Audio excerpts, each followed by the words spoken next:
participants.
Does anyone have Daya's mobile number?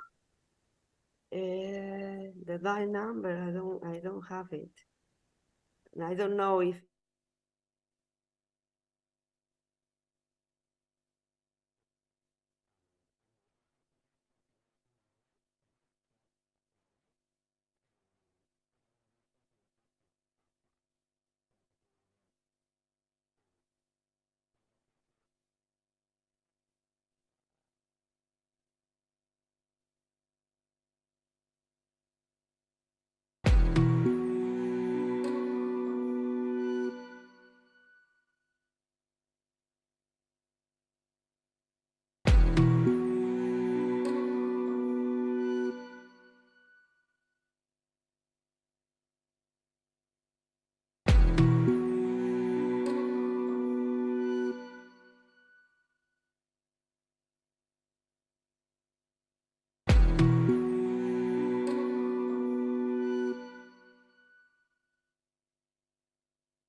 let's wait a couple of minutes.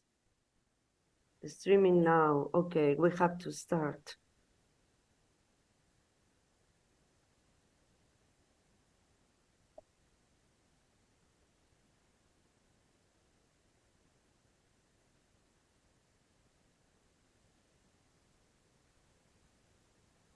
Well, if she cannot join us, I can split the questions between all of you.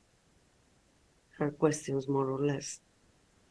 Look, you can talk also about what is sustainable nutrition and so on.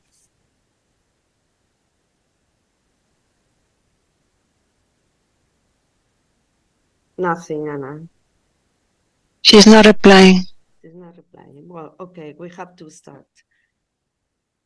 So, welcome, ladies and gentlemen. Good morning to everyone to this webinar to sustainable nutrition. To kick off this week in the Food System Partnership Pavilion in COP28. It's my pleasure to be here this early morning in Europe and to share this webinar entitled building bridge to strength to foster sustainable nutrition from today to 2015, with such a group of experts devoted to different issues and aspects that we think that are important for talking, for discussing about sustainable nutrition.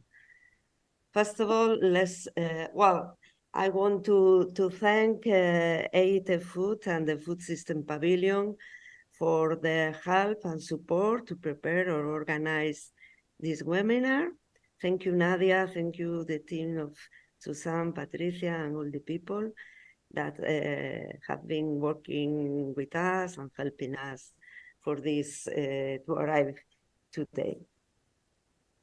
Well, let's introduce our expert team. First of all, I'm Isabel Medina. I'm professor in food chemistry and in food science in the Institute of Marine Science belonging to the Spanish National Council of Research, CSIC in Spain. And let's introduce my colleagues here in the table. Well, first of all, I'd like to introduce Dr.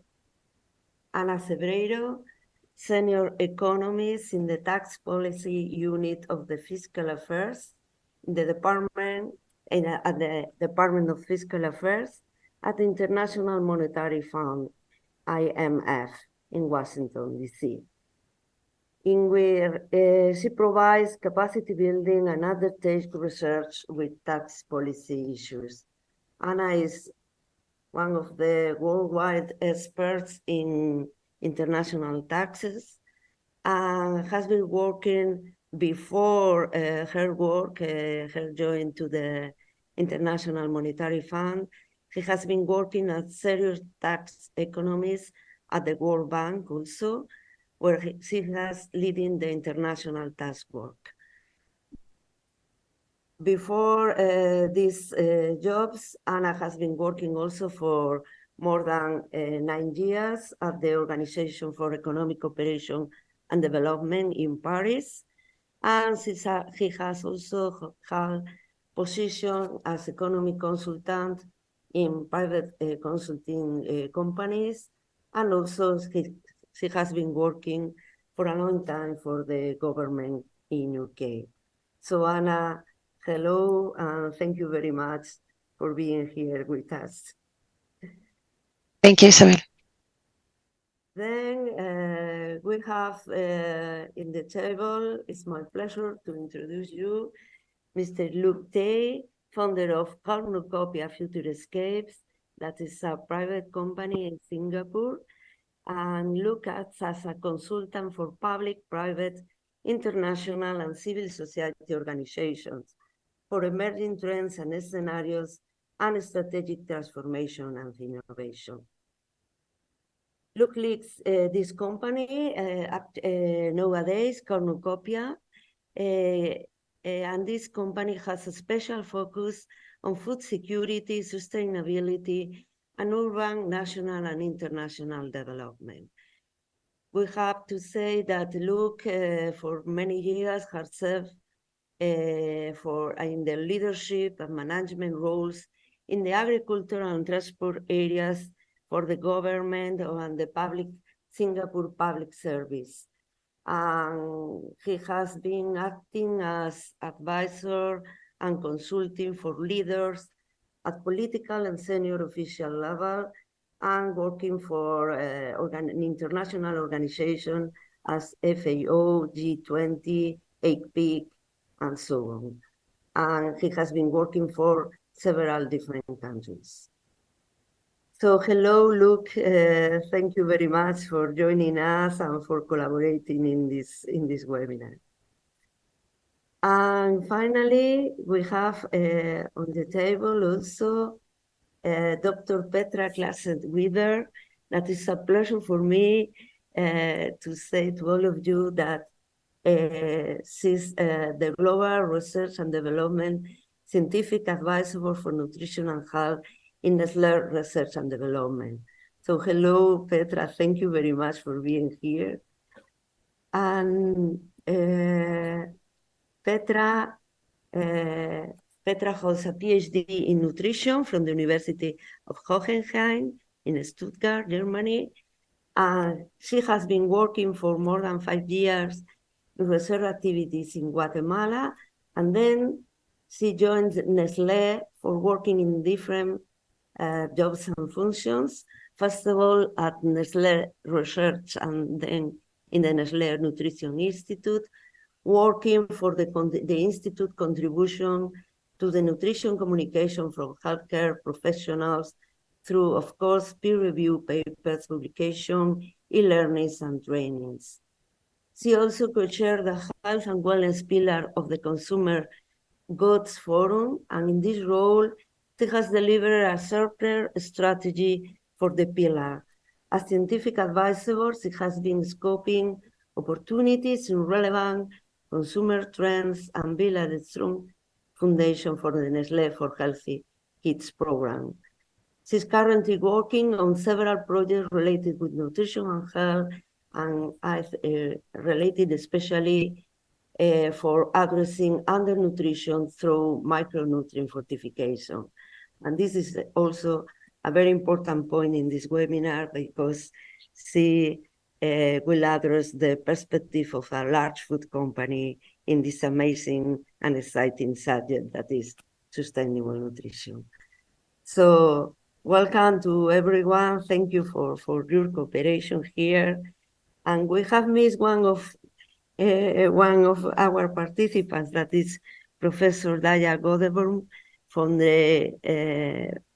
the Food Science and Technology area in the University of Mauritius, in the Republic of Mauritius. And hopefully he can get us, I don't know, during the seminar. So let's go forward to the webinar. Talking about sustainable nutrition, it's not an easy topic, it's not that easy subject.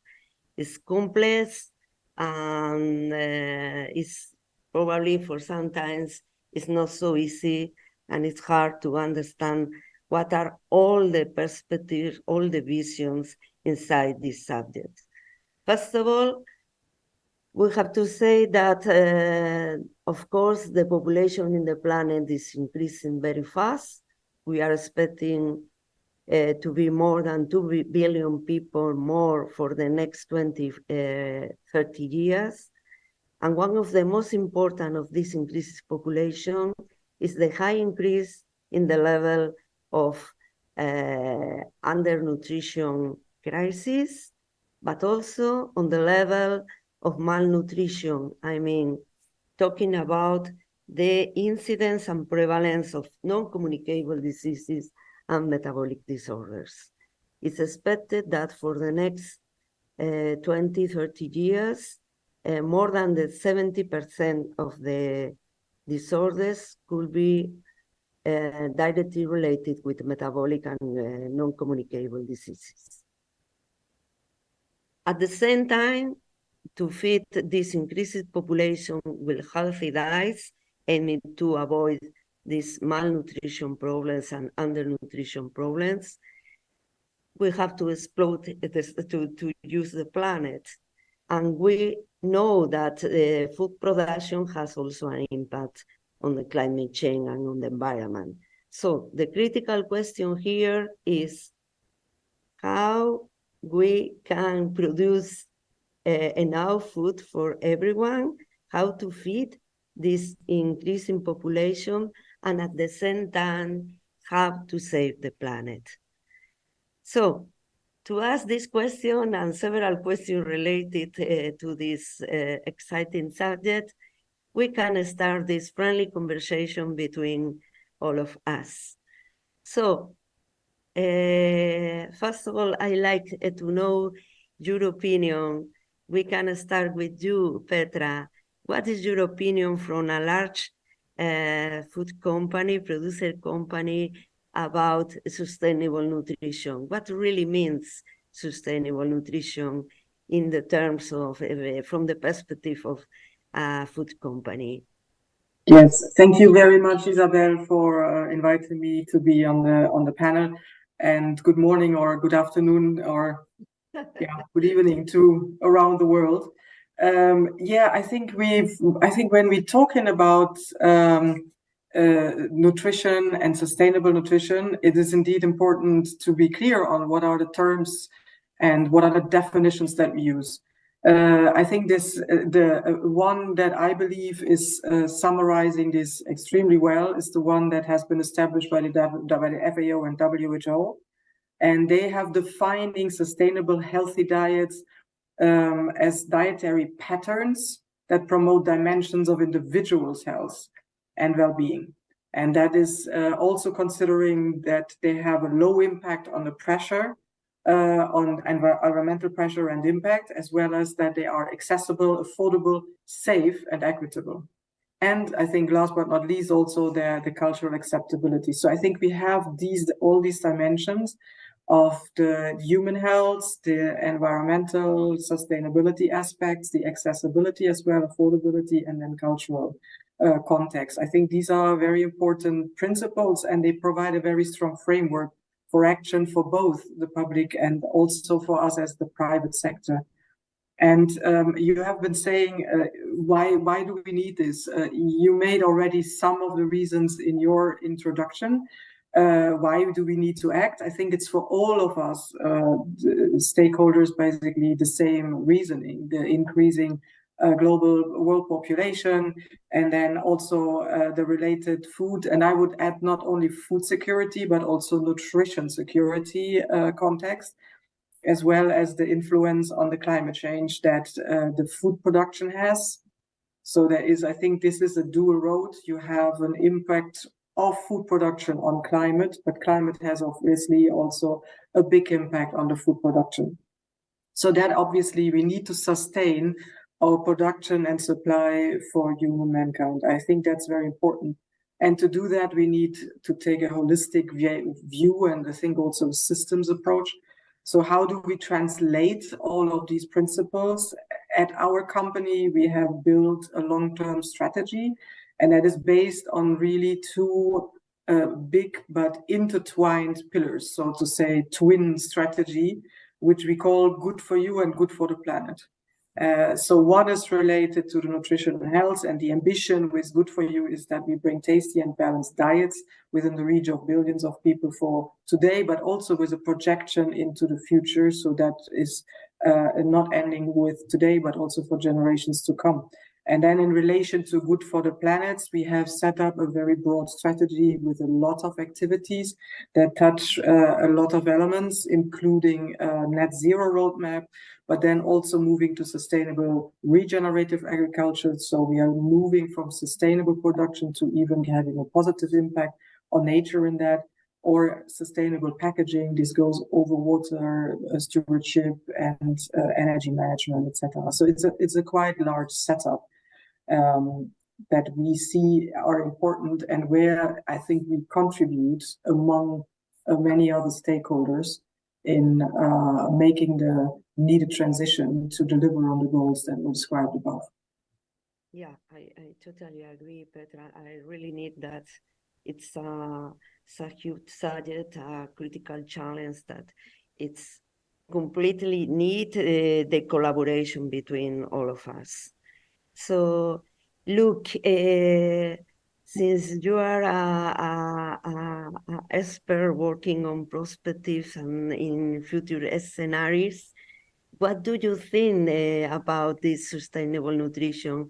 How do you see sustainable nutrition for the future urban scenarios and your future planet?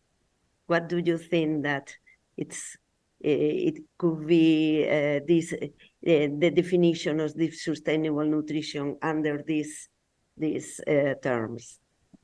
Yes. So I think that Petra defined the concept quite well. I think it's very holistic. So it's of course about diet, but the sustainability in terms of planet as well. And I think the FAO definition, talking about economic access, availability, I think supply chains come in as well. So it's everything. The food system is a complex globe straddling system, and that's a strength, but also a weakness. Looking ahead as a futurist, I think you could say that we live today, it's almost a cliche, in a time of polycrisis, bad geopolitics, bad climate pressures. And of course, all these come to a head, for instance, at COP28. And, we'll see where we go from there. This might be a different panel, if you do it at the end in 2 weeks' time. But I think all things being equal, there are a lot of stressors and risks that would affect this global food system on which the outcome of sustainable nutrition is based. I think just a few thoughts on that, and we can amplify it later. I think in terms of both the disease pressures, health pressures, as well as geopolitical pressures, and I think the lessons of recent events, be it COVID, or be it, like for instance, there have been some blockades of certain countries, embargoes of trade flows, or the Suez Canal choking up, for instance. All these things, have showed the vulnerability, the fragility of the global food system that usually works pretty well, at least for those who can afford it, and for the corporates that keep it running. But then it can suddenly seize up and go into a failure mode. So then the question is, how can we build resilience from that, ultimately in a way that can hold up sustainable nutrition as far as possible. So I'll talk more later about the geopolitical aspect, but I think on the climate aspect, the science is clear, the pressures are clear, and I think the consensus, see what the other speakers think, but I think the climate emergency will get worse before it may get better, or it might even get worse than worse, and we go into a global failure mode, and then the other thing to consider, again, back to COP28, is also expectations around whether it will continue to get worse, or at least maybe can we stop the bleeding and then, stabilize and then look towards a return to sub 1.5. So based on this climate trajectory, I think there's been a lot of literature and a lot of evidence, especially in this hot year exacerbated by El Nino, of the pressures that lead to food price shocks, food production shocks, and then food insecurity that is rising.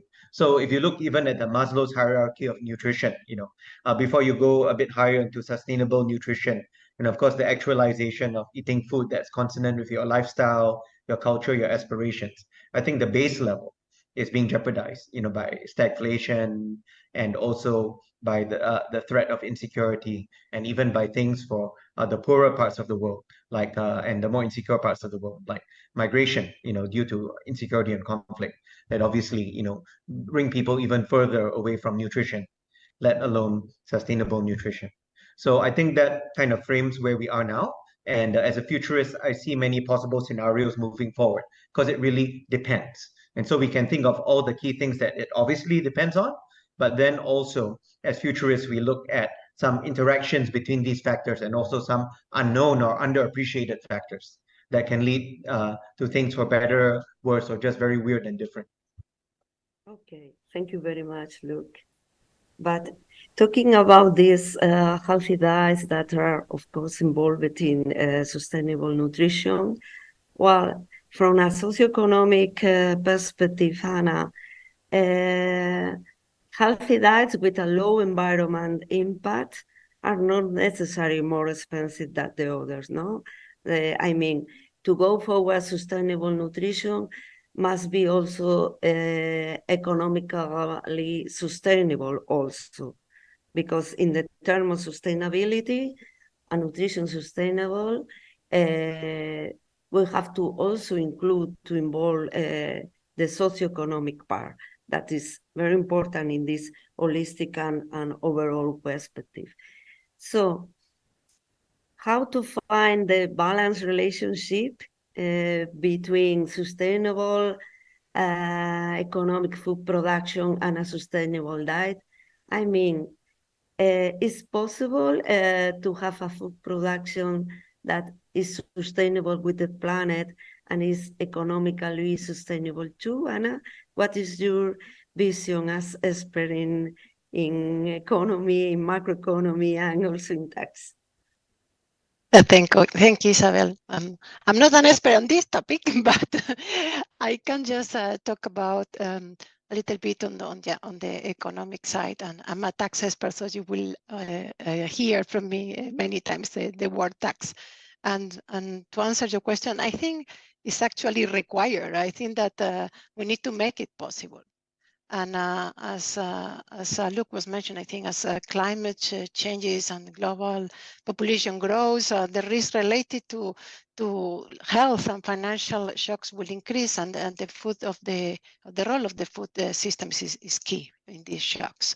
So the changes will require an effort from all of the stakeholders and a strong collaboration and partnerships. And I think the mix in this panel is showing that. And so for me, what we need, what transformation we need, I think we need a transformation and it's possible, and we need to do it, thinking of what we eat, on how is produced what we eat, and how also gets to us, how is transport, and Petra was mentioned also the packaging as well. And to make this transformation happens, we need some policies to change behaviors. At the end of the day, everything in economics is behaviors. And what kind of behaviors we want to change? We want to not only to boost sustainable production in the sense that we are going to accelerate the switch to more sustainable and regenerative land and ocean farming, but also to have stronger links, connections with production and the regional and the local food systems. And I think Luke will talk later about the nearshoring. So I will not mention more than that. But also we need to facilitate the trade, international trade, and especially on the supply side, not only on the food supply, but also in the inputs for that food that are going to be produced. No? So we need these sustainable inputs to produce sustainable food, basically. We also need, I think, to think about how to promote innovation, to rethink how nutrition has to change, how diets have to change. And sometimes it's breaking a little bit the culture, no, and the habits. So that is not easy always.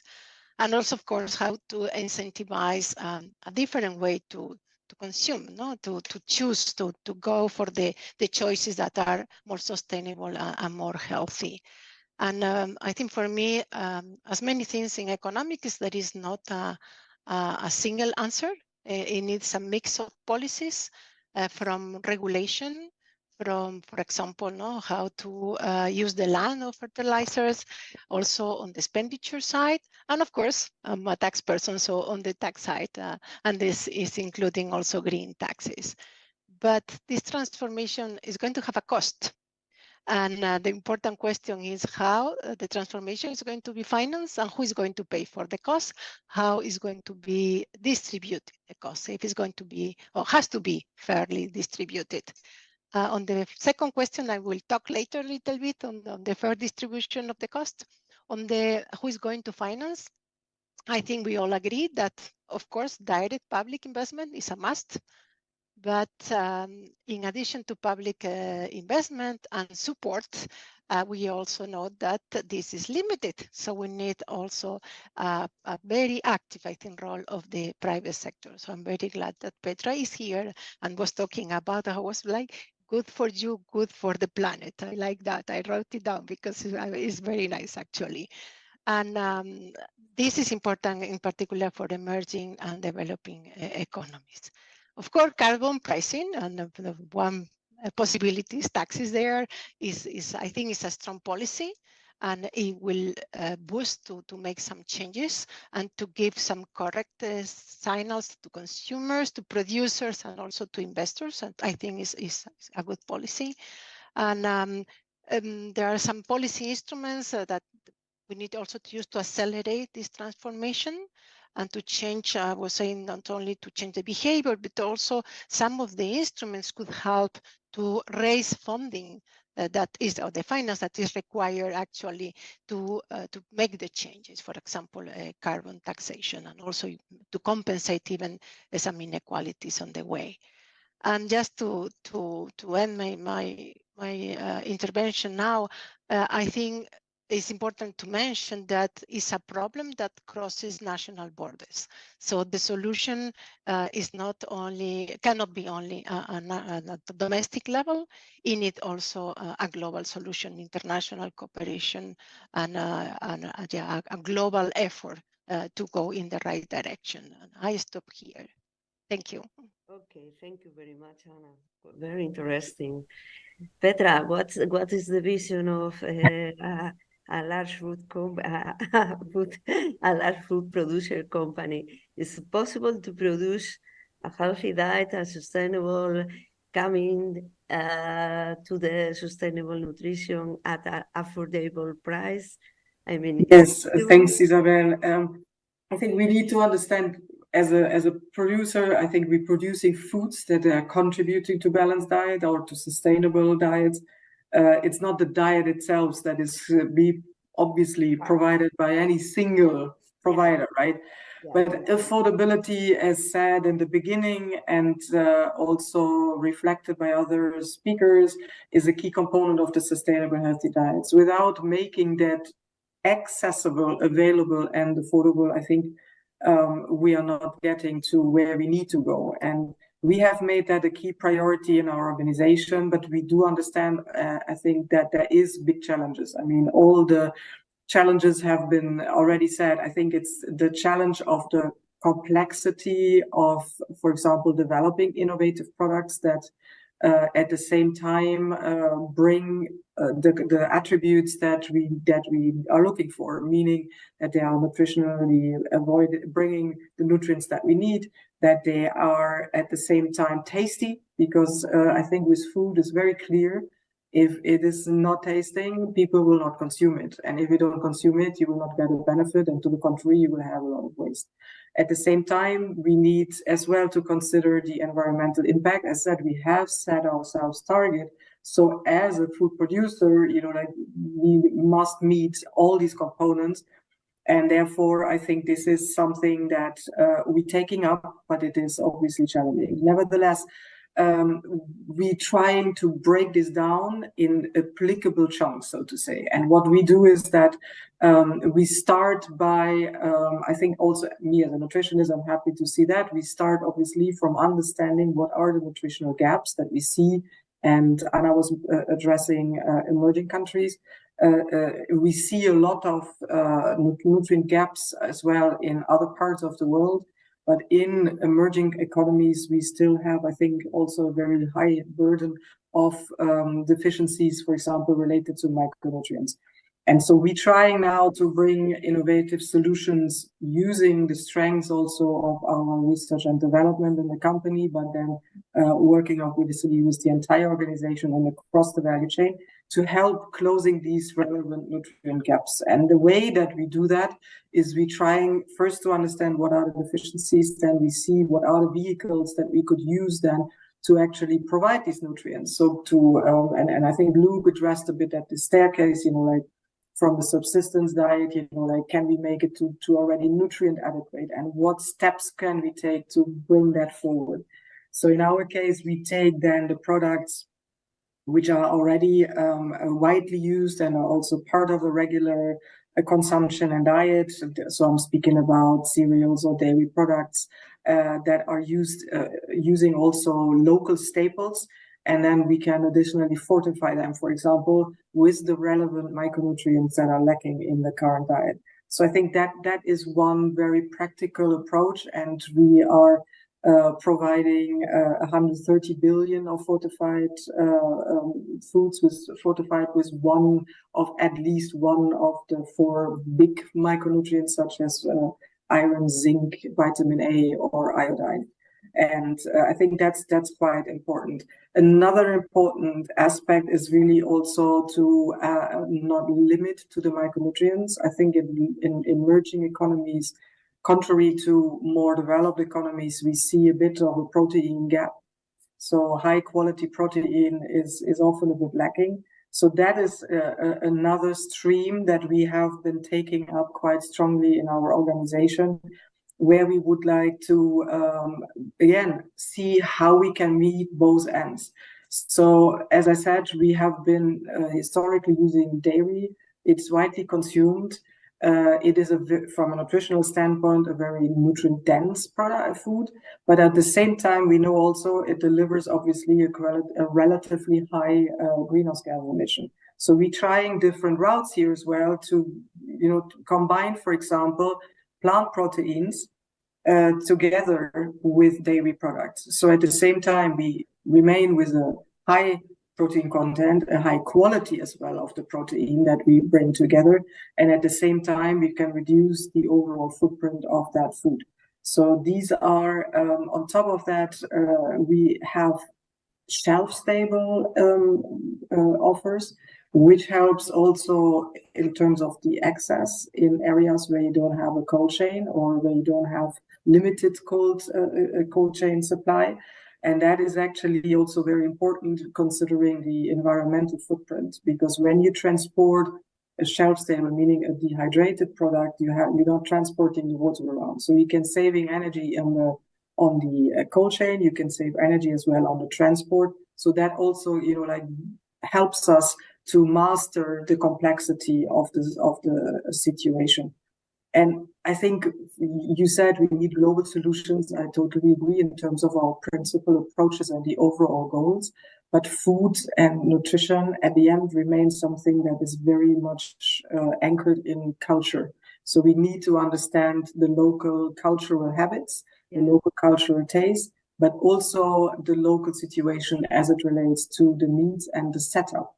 So I think it's clear that we can that we have to consider these locally relevant aspects as well when we do that. And for us also, just to add that additional point, we understand as well that we have a quite powerful R&D setup.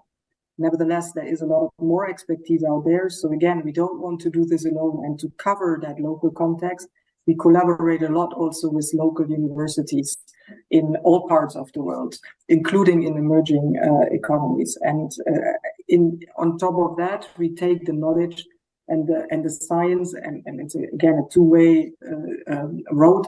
And we also collaborate with startups. So that means also that we can bring that entrepreneurial aspect into the local dynamics. And by local sourcing, I think that's another topic to cover.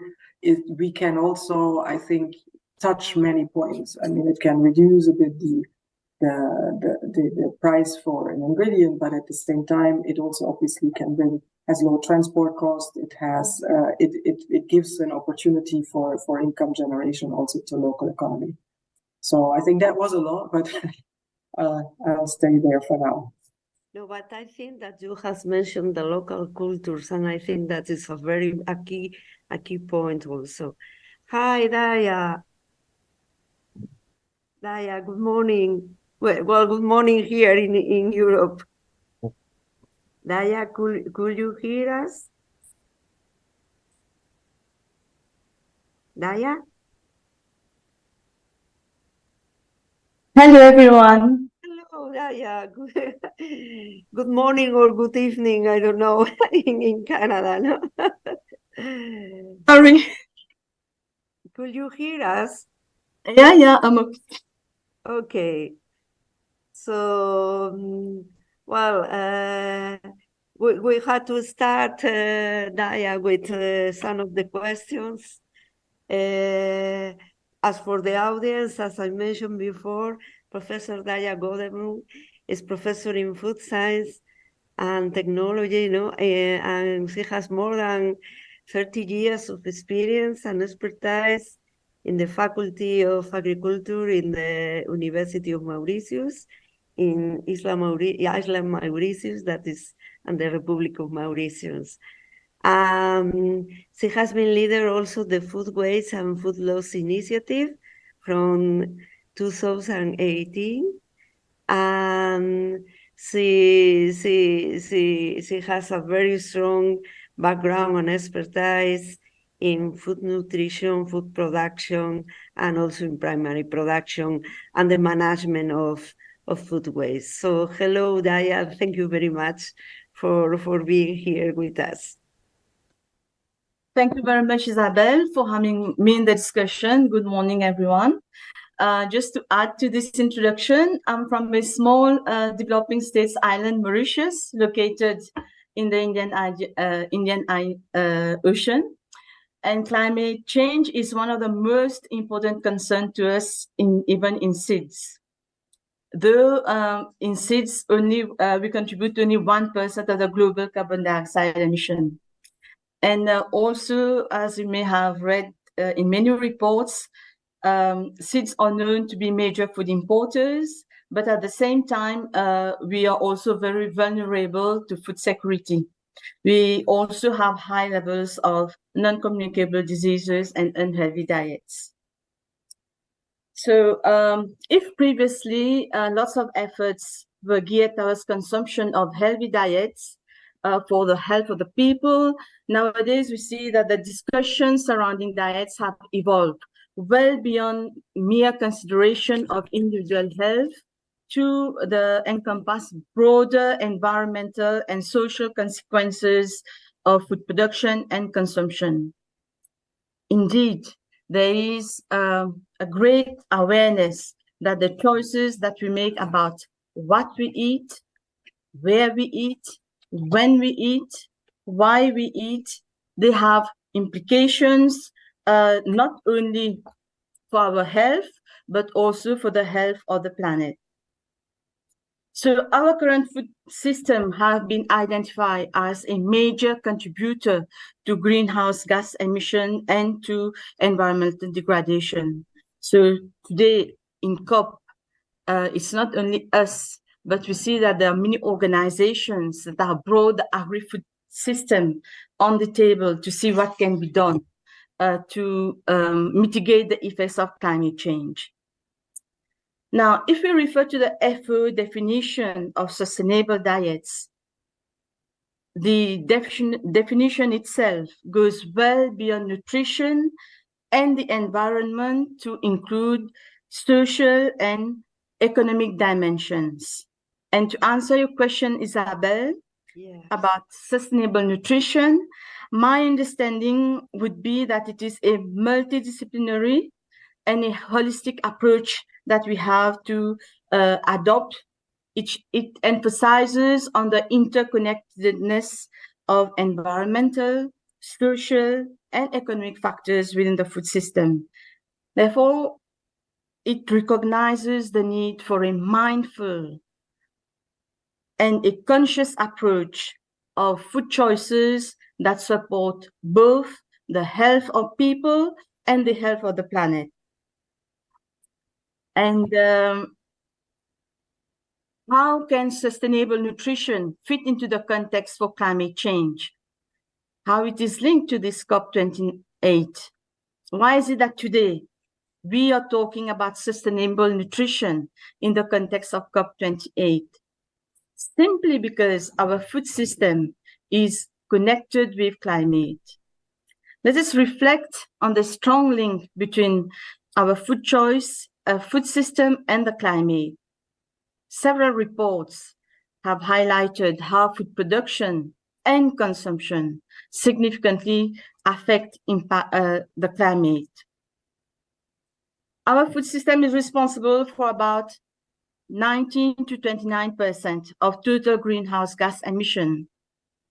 Mainly, we see that the livestock farming is responsible for 14.5% of total global gas emissions. Agriculture is responsible for 75% of global deforestation because of increased food production and release of stored carbon in the atmosphere.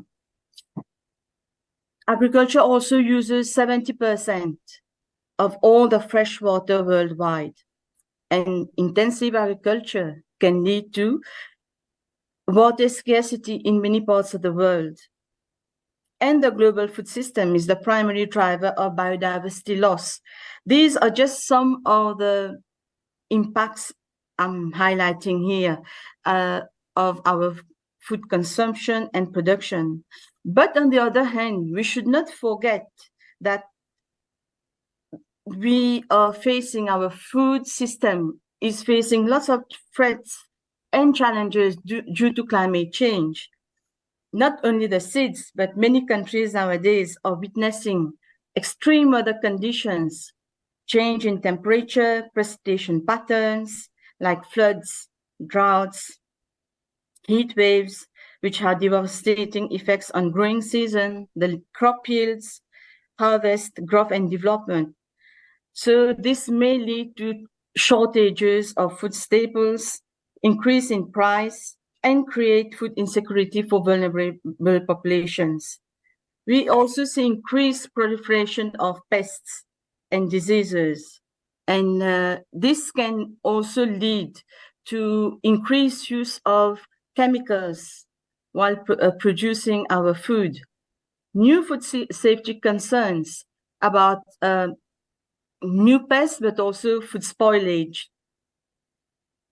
So we see also that climate change also affects the nutritional quality of certain foods. For example, it can lead to reduction in concentration of essential nutrients in some staple crops, which impacts therefore on the nutritional value of diets. Therefore, we see that climate change impacts on health, environment, nutrition, and food security, but also on livelihoods of vulnerable groups. So how can sustainable nutrition address climate change? In fact, sustainable nutrition advocates for a reduction of meat consumption. It advocates for increased use of locally produced and seasonal produce consumption. It advocates on minimizing food waste, which is very important. 1/3 of the food that is being produced is being wasted. And all these, therefore, can reduce greenhouse gas emissions and lower carbon footprint. We know that intensive farming is a major driver of deforestation, habitat loss, and loss of biodiversity. So if we adopt sustainable nutrition practices, we are promoting plant-based foods, agroecological farming practices, and use of diverse, resilient, locally adapted crops. And this aligns with good efforts and discussions to halt deforestation, protecting and restoring ecosystems are crucial aspects of climate change mitigation and adaptation. We have seen how agriculture is a significant consumer of water resources. By adopting sustainable agricultural practices, we encourage water-efficient farming methods, such as precision agriculture, rainwater harvesting. Therefore, by optimizing water use in agriculture, we contribute to water conservation and resilience in the face of climate change impacts. And COP28 provides this platform for nations, for everyone, in fact, to discuss and implement policies related to climate change. And sustainable nutrition practices can be integrated into this discussion through policy recommendations that support environmental friendly food production, fair food distribution, and consumer education. So that's my point of view. So thank you, Daya, because we missed before your vision about what is really for you sustainable nutrition and how it fits with the challenge of this COP28 conference. So thank you very much for your approach. So look, talking about all the things that that Daya and Petra and Anna have present, do you think that it's for a near future, we have to move towards greater localization of food production? I mean, promoting urban farming or something like that. What do you think about? Yes. Well, thank you, Isabel. I think that obviously, especially since the post-Cold War era, there's been waves of globalization, of economic globalization, trade globalization. And on one level, the narrative is that it's quite a good thing, based on the law of comparative advantage. And so people, jurisdictions can specialize in what they do best, and then you can optimize. But I think that again, recent episodes have shown the vulnerability of that. And also, there's a bit of a deglobalization pressure as well as some of the arguable disamenities of that and beyond the food sphere as well also have been highlighted. And that also has led to some political changes, in some major countries. So for various reasons, I think there's a rethink about how global is the optimal. I think that one way to look at it positively is that we should all continue to think very globally, certainly in terms of arresting the climate emergency, but there needs to be more acting locally, to de-risk our food system where we are, in our city, in our country, in our region, because these are the stakeholders that we are responsible for. I'm speaking as someone from a policy background in the private sector, so these are my own views, but I think the lesson of COVID, for instance, was that you need to have essentials at hand, and hence the trend to some extent towards reshoring, nearshoring, and friendshoring. More value chains, and it has to be the whole value chain, not just a part of it, or it's still stuck, within your jurisdiction or nearby among people, countries, corporates, corporate value chains that you have a long relationship of interweaving interdependence, and so there's that trust and that certainty moving forward. So I think that has been the maybe geoeconomic context for looking at more local food systems. But I think there's also the human and social side. And again, here I look to COVID as one time where for a while most urban dwellers were in lockdown. What do you do if you're a knowledge worker? There's an internet, so you can do your work, but then there's boredom as well. Where can you go? So in many places, I think including my own country, Singapore, there was really a big boost to home gardening, home farming. Our Parks Board even gave free seeds to residents, on request to plant vegetables in the home. And no, this was not a food survival measure. Our value chains after a short interruption were moving fairly smoothly, thankfully. But I think it was more about mental health and being able to think positive and have a more pleasant environment while more confined at home. So that's the social side. And I think, long story short, looking ahead as a futurist, beyond any current turbulence, beyond the current poly crisis, the first thing that I would look at, and we've touched on it quite a bit, is where will the technological boundaries move forward, giving us more possibility technically. So that is critical, it's necessary, but certainly not sufficient, for the food system to move in that direction, nor necessarily is it a good thing just because you can do it. So I think we're going to talk about cultured meat, for instance, but tech advance gives you more possibilities. Then within that limit, it would be what is advantageous based on the current context. So again, coming back to this idea that we should produce more closer to home, at home. Singapore is an interesting case example.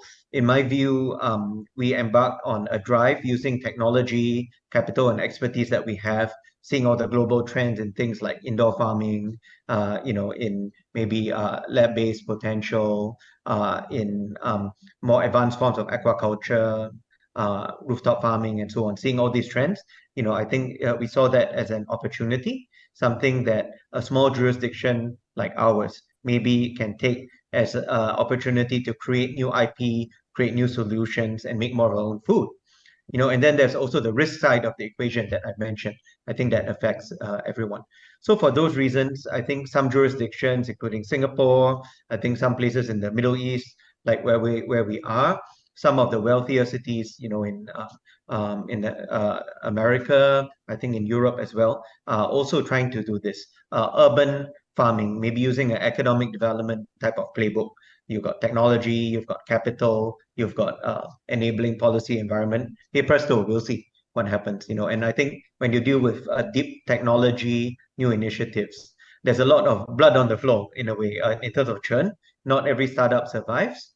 I think big food majors like Nestle, I'm not certain about what Nestle does in the space, but many big food majors are also, investing in some of these categories of new food, I think, to have skin in the game, and also to, if you see the center of gravity, maybe over the long term, there'll be a pivot, so lots of technological advances enabling more affluent cities to produce more of their own food. But I think we need to have a reality check, so that same COVID and the long COVID that has resulted from there, and also from all the unfortunate ongoing conflicts, has maybe pulled the rug out from under the economic case for many of these things, because I think the legacy food system is largely working, is sort of fit for purpose in terms of producing largely enough food, so some of these new food technologies that let cities be more self-sustaining are facing a lot of headwinds, but I think the last thing I would say here is that it's also a reality check in terms of what you can put on your plate. The value chain, the inputs that are needed for some of this supposedly very urban, peri-urban food production, and really also the food group. I'm not a nutritionist, but I think to me, there's a lot of fixation on protein, also because that's where the money is. In many cases, I mean, economics is so decisive. But I think right now we have a bit more of a grains crisis that could possibly get worse, again, depending on weather events and other issues, So I think how about your starches, your carbohydrates as well, I think that value chain needs even more attention, and that is to date far harder for cities to produce. I mean, notwithstanding how in Singapore, I think we've got one or two high-rise demonstration rice cultivation structures, but it's not going to feed anyone, in a meaningful quantity. So I think to me, looking from an investment perspective, as well as a futurist perspective, maybe the holy grail might be in terms of, just staple foods, what would the replacement be for that? That will enable true, localization of most of our plate. Okay. Thank you, Lucas. So talking about what we have in our plate, we can also think about that sometimes the more healthy option, the more healthy food is not cheaper, it's not cheap. And sometimes unhealthy food tends to be cheaper than the healthy food. So that addresses some economic inequalities, and sustainable nutrition must address also this challenge. So Anna, from your economic perspective, how we can also work on to reduce this challenge?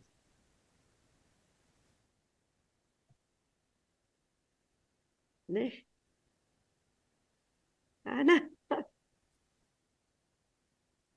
I'm muted, sorry. I was talking to myself. I was saying that, thank you. And that when we think about how to address these inequalities and how to reduce these inequalities, it's important also to analyze what are the main drivers of these inequalities. No, I think that they are related to some factors that are going to influence the individual's behavior, and I come back to the behavior again. No, and this I can think of three main factors. One is the price of the food. One other is the options that are available, and I put in brackets the good taste, habits, and culture as well, because yeah, I think that is very important. And I was thinking about options, whether you have or not a healthy option, but I guess yeah. If it's healthy but it's not tasting very good, probably I will not buy it. So I think those are important as well. And also the awareness, whether something is healthy or not, something is sustainable or not, the food that the option that is available, whether it's healthy and sustainable. And I think some of these factors definitely will affect more on the choices of the low-income individuals, but not necessarily. Some, I think they are more universal to all of us. And I tend to think as an economist that we make rational choices. So if we have a budget and we have available options, probably we go for the price. Just having said that the taste is good, so they are tasted. They are tasted, we go for the price. And the problem is that the price of non-healthy and non-sustainable food is not reflecting the real cost of this, not the production of this food. And I don't think there is a single solution. I think that for the reasons that were discussed before and the links with climate, I think carbon pricing could be one policy that could help to reflect this real price, the real cost. I think there are many challenges there, also including that the real costs need also be reflected because it goes beyond the national border. So they are not also challenges at the national level. Regarding the availability of options, I think there are also many challenges. And the first one I can think of, and it happens to me, is that if I go to a restaurant and the only choice I have for drinking is a sugar-based drink, and I don't have a choice for water, but well, I cannot choose anything else. If I can choose water, but there is, and in many cases, this is the case that in many countries, the only option is bottled water, then also there is an impact on the climate because of the plastic. And I think, as I was saying, different solutions for different problems and more than one, probably regulation and also innovation that Luke was talking about, transfer of technology are critical in these cases. So it's a combination of many. But I think there is another issue that probably the price is good, the option is there. Sometimes we don't change our behaviors. We don't change our choices. And it could be because we don't know, as I was saying before, we are not aware whether which one is the healthy and the more sustainable choice. And maybe I think we need to work on that, on the awareness. And maybe we know, but we need to change our mentality, and especially the culture is more difficult to change, but the habits, I think we can try, and we can try to find a balance. And just to repeat again, I think I'm very keen on of a mix of policies to make things happen. I don't think that one, we have just one solution that will solve all of the problems. I think some of them will need multiple approaches to do that. For me, innovation is key for many things, and there are many policies that can boost innovation, and including from the expenditure side and from the tax side as well. And I think every one of us mentioned innovation when we were talking. So I think that for me is like the top priority. Carbon pricing and anything related to reflect the real cost, I think is also a good policy to make to boost changes on production and consumption. And as I was saying, education and changing mentality needs to start from very, very, very young people, I think, in the schools, and also on the way that the food is provided also in the schools. And that is very important in many countries. I think you learn on what you see, basically. And on the inequalities, I think is the role for the government. So one important role of policy is to support those that are vulnerable. How you can support them?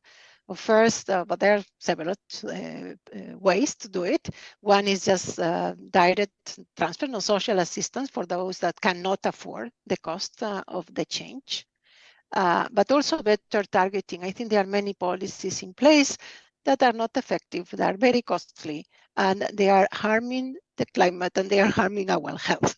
So I think the first thing is just to eliminate those. For example, some subsidies, subsidies of food in general. Maybe we need a better target subsidy.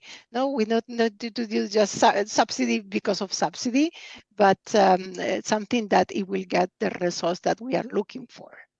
For example, I don't know, support of families or small businesses just to invest in some technology, some equipment, to produce in a more sustainable way.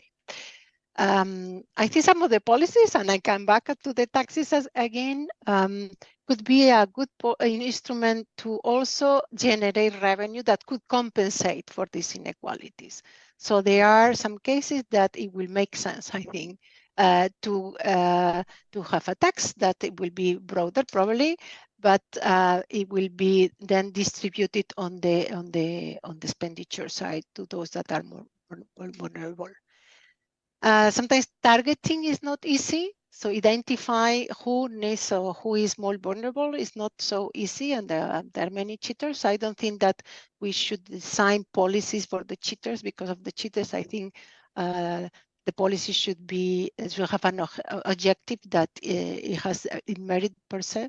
And then you need to just try to close the loopholes. But I think the policy, the objective of the policy is the one that is important. And what else? I think technology, I'm very believer of technology. I'm not very good on IT, but I think technology can also help to deliver this support to reduce inequalities. How better target the ones that they needed the most, and how better to use the technology for this support from the government to get to those that are needed, really needed. And yeah, so I think the bottom line policy mix, depending on the circumstances, and there is more than one challenge that need to be addressed. Yes, absolutely. So yeah, we were talking before, Daya, before you get into about how protein for diversification can also help in this transition. Well, it has been very, very discussed about the healthy diets associated with the alternatives to meat proteins. But for sometimes, animal proteins are also needed on the diets, no?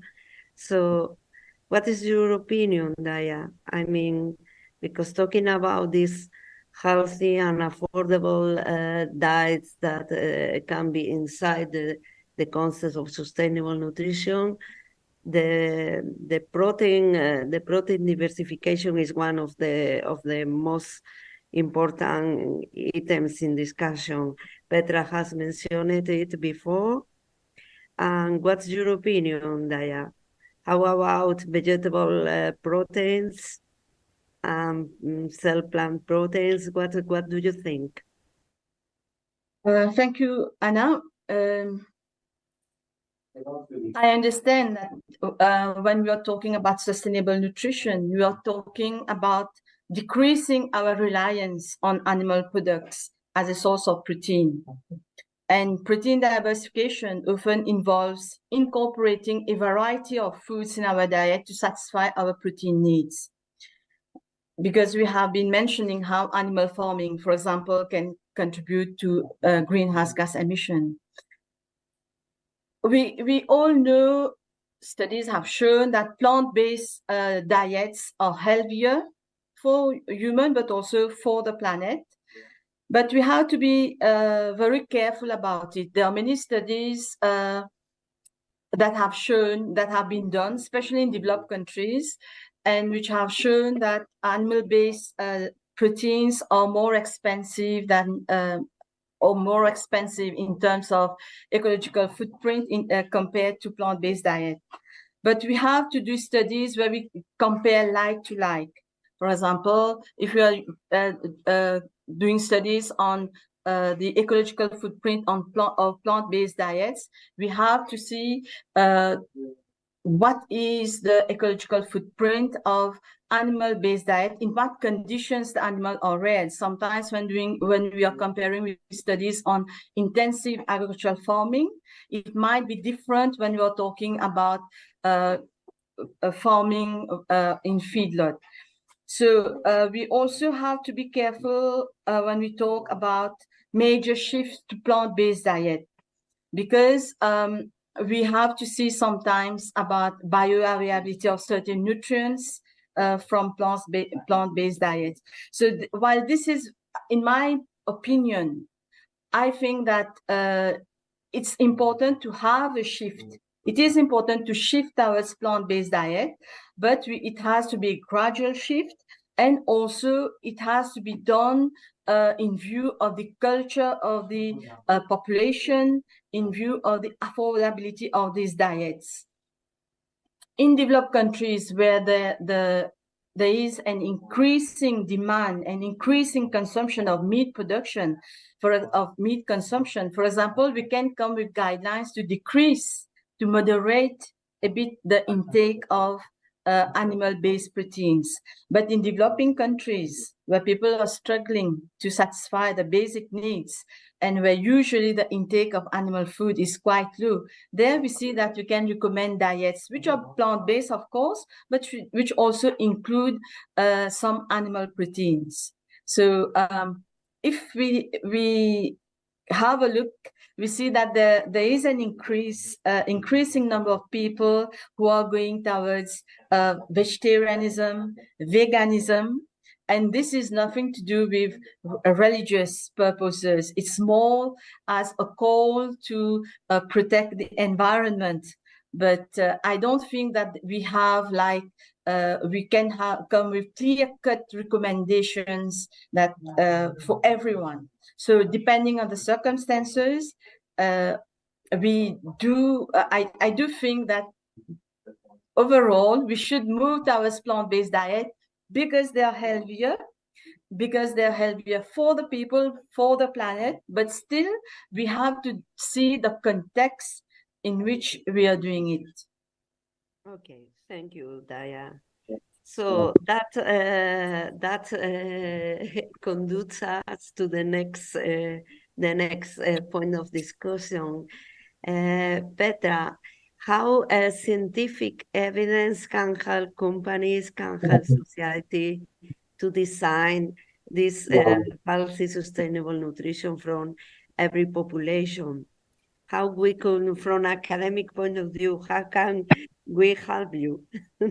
Yes, thanks very much, Isabel, and also thanks for the other contributions, because I can build a lot on what has been said already. I mean, I think I mentioned it before, as Nestle, we have the largest and most advanced science and innovation network in the food industry. So we have around 4,000 employees around the world, and we have expertise that is set up very broad, and that's intentional. Because I think as a company, we really apply that approach of multidisciplinary work. And I think Luke had mentioned that, and I think this is super important in all instances, because at the end of the day, we need to consider the entire value chain. So that's why we must also bring the scientific evidence from all these angles. So I'll give you an example. In our case, we start and we have set up now an Institute of Agricultural Sciences to truly also understand the elements and what can we actually do to further, address all the elements and attributes that we have been saying. So what does this mean? I mean, plant-based diets, we just heard it, they are really a key component of sustainable and healthy diets. We need to understand, obviously, also nutritionally, what can they bring? Where do they come from? So in our case, what we can do, starting with agricultural sciences, is, for example, when it comes to plant-based alternatives, for example, such as alternatives to meat or fish or seafood, we have the opportunity to look into a selection of breeds, of plant breeds, that bring already intrinsically a higher nutrient density, that have also a higher resilience to climate aspects, to drought, etc.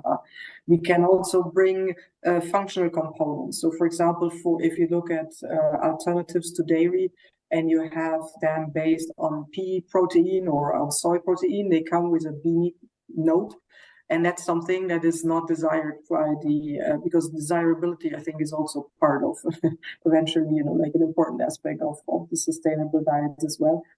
So if people don't like that, we can take actually varieties that are not bringing those from the first part. So that means if you can select these agricultural materials already in the beginning, it can help you also all the way through the development part to bring these, to not needing to adjust for that as it comes in a later stage. Then obviously, I think also one thing is obvious is the food safety. But as we are now moving into plant sources, we need to consider also what are plants, they are not grown basically for human consumption. They are grown in themselves for other purposes. So we need to consider the anti-nutritional aspects in there, but also we need to understand, do they bring any intrinsic toxins that we obviously need to understand, and then also have the analytical capabilities of really measuring them and then also mitigating the risk and selecting the right supply in there.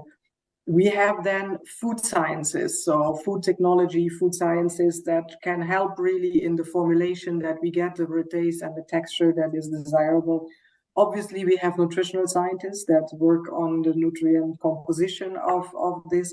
And then we have also, as said that before, we have packaging scientists that look also how do we finally kind of make sure that the food itself is protected in its features, that it is obviously safe. That's what is the main purpose of packaging, but that we also are providing here sustainable packaging. And I think one expertise, which may sound a little bit special, we have a lot of chefs. So we really work with a lot with chefs, because at the end of the day, it is food. We said taste is very important, and I have been mentioning this as well. And at the end of the day, they help us truly to also understand, okay, it's not only nutritious, it also is bringing you the experience that you would like to say. So we have a very broad arena of experts. We also bring in additional expertise, as I said, from external universities, because that's, I think, just making it more rich. And then I think I wanted to go to share a second example, because again, I had said before, dairy is a highly nutrient-dense food. I think we cannot just take it out. It is also, I'm living in Switzerland, so dairy products are really part of the culture. So removing dairy from the food supply here is not even culturally an option. However, we need to understand how can we mitigate the contribution it has to greenhouse gas emissions. So here we have in our Agricultural Scientific Institute also agricultural scientists that look how we can actually work on low carbon dairy farming. And that includes different avenues. So, first it's actually understanding, can we reduce the methane production in the cow? So we are testing, for example, exploring feed supplements where we can measure then the methane emission at the end. We have certain exploratory farms to do that. How can we also increase soil carbon sequestration? And the third pillar is the manure management. So we look at that also in a quite comprehensive way. And I think we need to truly also, and that's why I think it's super important to make that evidence-based, to not jump into conclusion too far. And that's probably a fine line. When can we translate something? And then when is it actually, at an evidence level that you want and can scale it at the end of the day? There are many factors in that.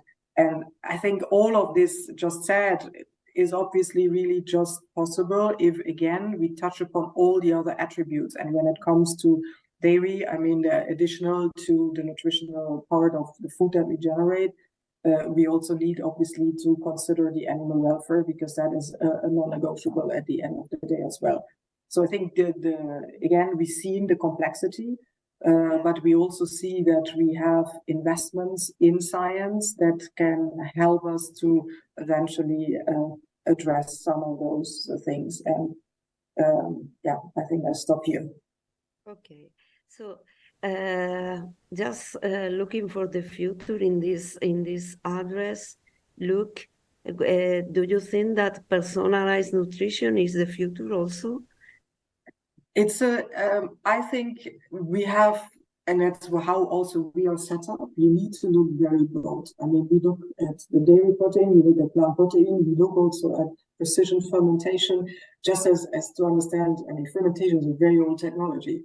So generating maybe also functional proteins in that sense that can help alleviating, the burden of disease or anything, I think are avenues that we are exploring. We are not saying that this is replacing whatsoever, but I'm saying that we are exploring this.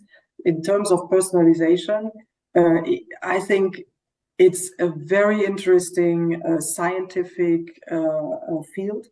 We see more data emerging. We also have studies ourselves how we do that.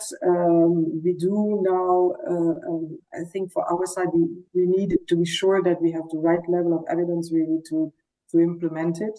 For now, what we see is tailoring. I mean, I brought the example of the micronutrient fortification. That is, I think, already a bit of a starting point. You segment, you take a vulnerable population, you try to provide them the nutrients because you know that that group is lacking mostly the micronutrients. Then you can tailor to certain age stages or certain situations in life, pregnancy, lactation. We know that, for example, the needs in that period is extremely elevated and mostly can not be brought or is often not been able to be brought only through a diversified diet. So here, I think in many parts of the world, supplementations are very well known. Now we see studies coming out that these requirements also across women are really changing and different, and that we can do also some tailoring in that regard and also across the stages for this period of time in terms of supplements. So I think, yes, I think that is an avenue that is interesting. I think it is often combined also with precision nutrition. Okay. And I think there is also a work going on that we contribute in is from Site and Life on precision. Is precision nutrition also an option in emerging economies? Because I think that we need to look at this also with a kind of understanding how can these new avenues deliver on all fronts in a way and to everyone in the world. Okay. And well, one important pillar here is also consumers. Yes. The role of consumers here and the public, the general public. So, Daya, from your experience, what do you think that is the role of consumers in this subject? I think consumers, indeed, they play a very important role.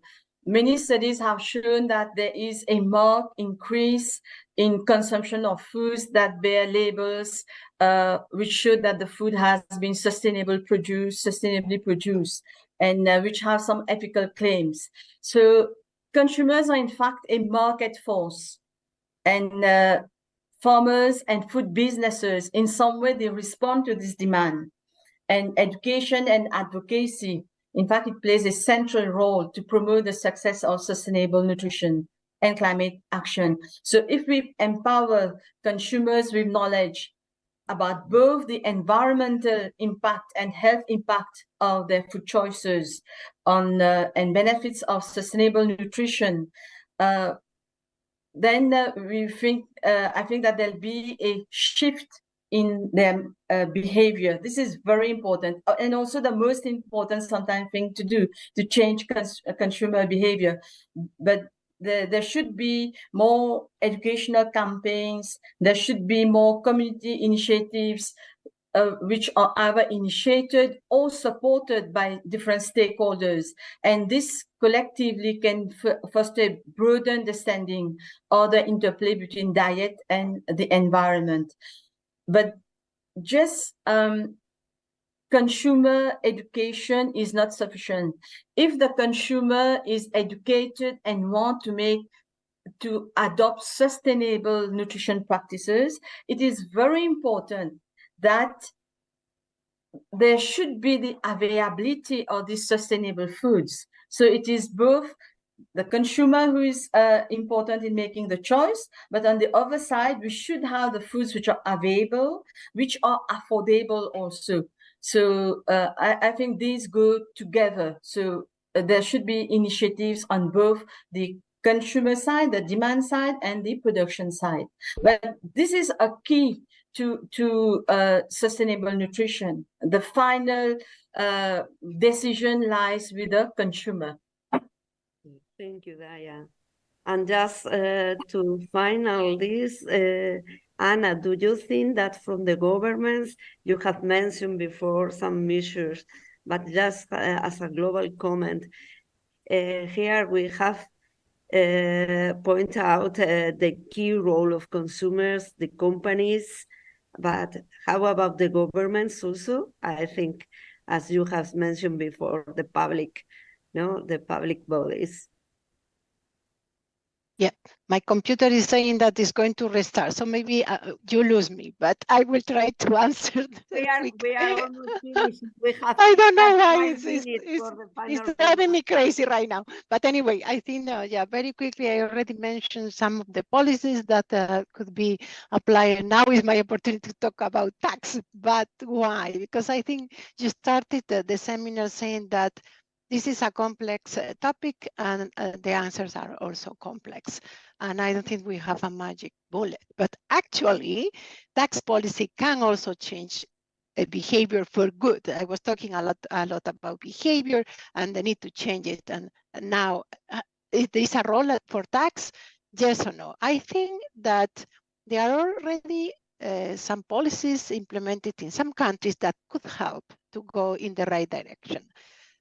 Talking about innovation, how to boost innovation, and this side is more on the subsidy side, because it's more on the incentives, incentives to in the form of tax credits for R&D or subsidies, direct subsidies to R&D.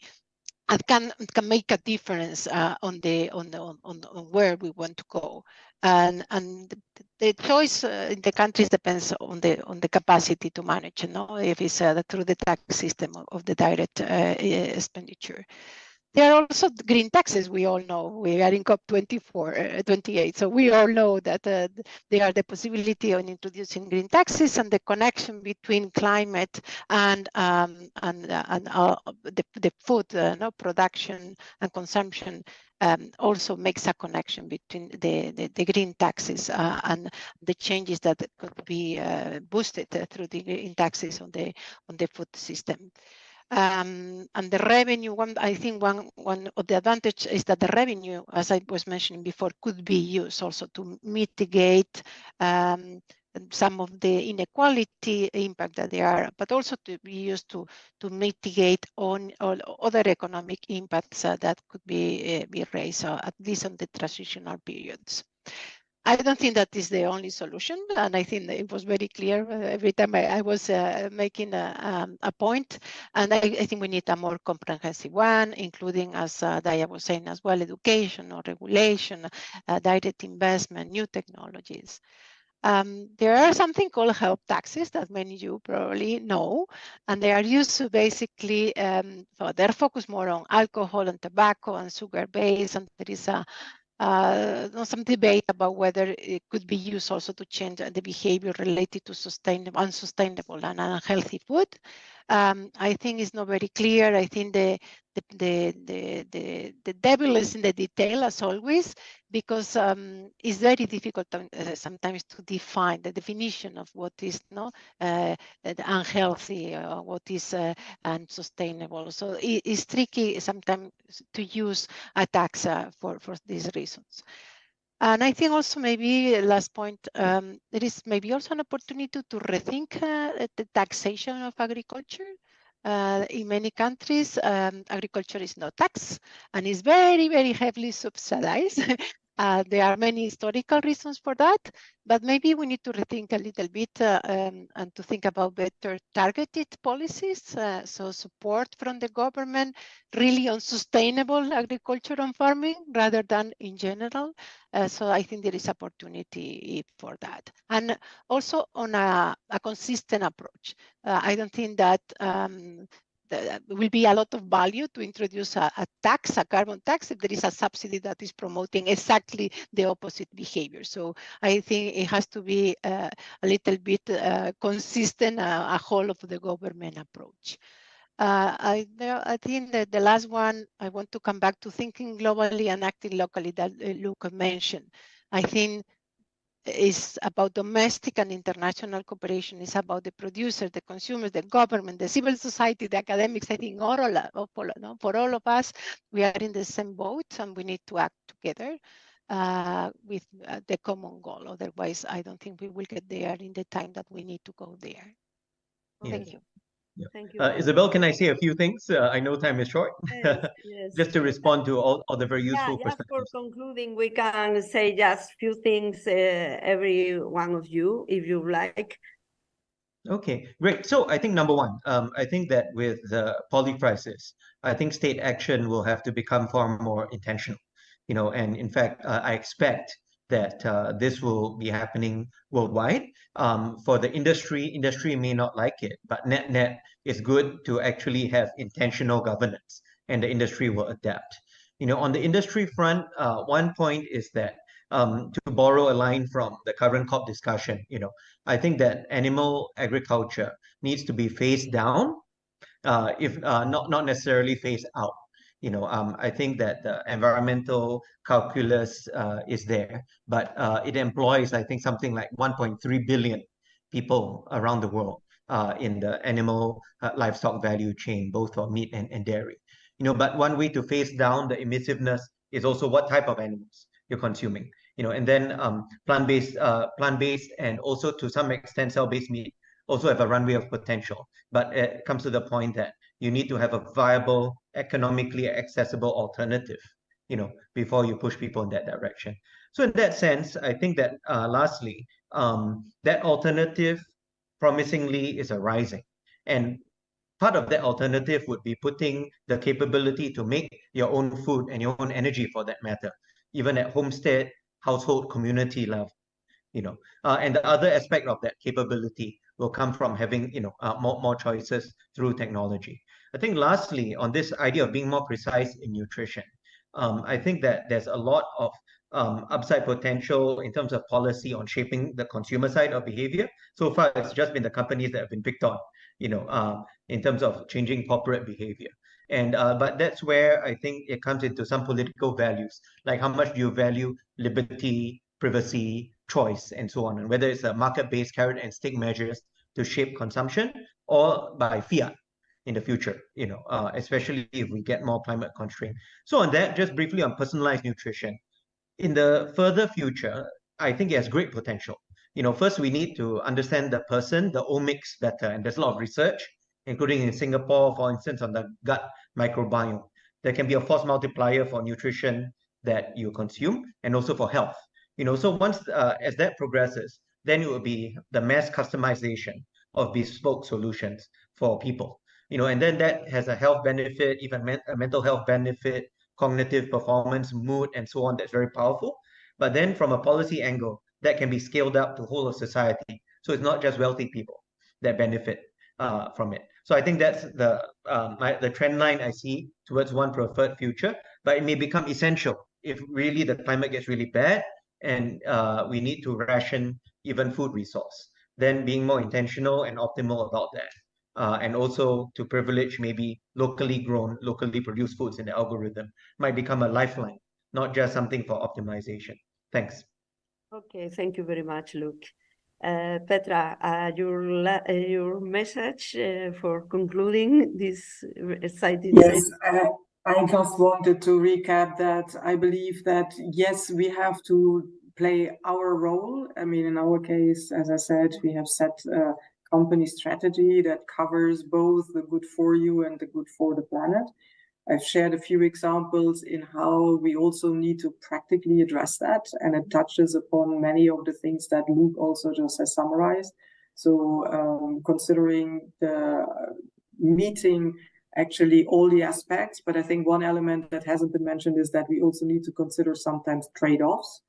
So, like, for example, while we may say, like, take out dairy, like, you may need to still say, no, dairy is still nutritionally very relevant. It has a high cultural context. So can we mitigate then also, or can we reduce, for example, its load on the greenhouse gas emissions? And all of that, I think, is only possible if we work all together. And I think policy making is helping to set also certain behavioral directions. Education and is also important. And I think that's really, where we need to land, that we all work together. Okay, thank you. Daya, your last comment? Oh, Anna has that. Daya, just your last comment. I'll concur with my colleagues who have been talking. I again confirm education for consumers are very important so that they can make informed choices. Companies also, they have a role to play.